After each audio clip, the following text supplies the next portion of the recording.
Good afternoon. তো থাকা হয় কোথায়? থাকা হয় কলকাতাতে, আমার বাড়ি এখানেই ঝালদাতে। তো কাজের চাপে সমস্যা? চুলের কোনো ট্রিটমেন্ট নেওয়া হয় না, চুলের এই অবস্থা, ফ্রিজি হয়ে গেছে চুলের, মানে হাত দিলেই মনে হচ্ছে যে কি এটা চুল না রাবনেস, কিছু। একটা রাবনেসের হ্যাঁ, চলে এসেছে, ফ্রিজি। কি করবো তাই তোমার কাছে এসেছি, তুমি বলে দাও মানে কি করলে ভালো হবে। মানে আচ্ছা ঠিক আছে, তো আমি একটা প্রোটিন ট্রিটমেন্ট সাজেস্ট করছি।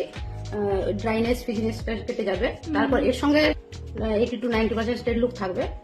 তো আমি ট্রিটমেন্টটা শুরু করি। হ্যাঁ। খুশি? ফাইনালি ট্রিটমেন্ট ডান। এখন বাজে রাত 12টা। এবার বল কেমন লাগছে তোর? ঠিক আছে। কিন্তু আমি অনেকটাই স্যাটিসফাই হয়েছি, কারণ আমার চুলের যা অবস্থা ছিল, মানে কি বলবো, খুবই খারাপ, মানে দেখা যাচ্ছিল না, আমি নিজের মাথাকে মানে দেখতে হচ্ছিলাম না।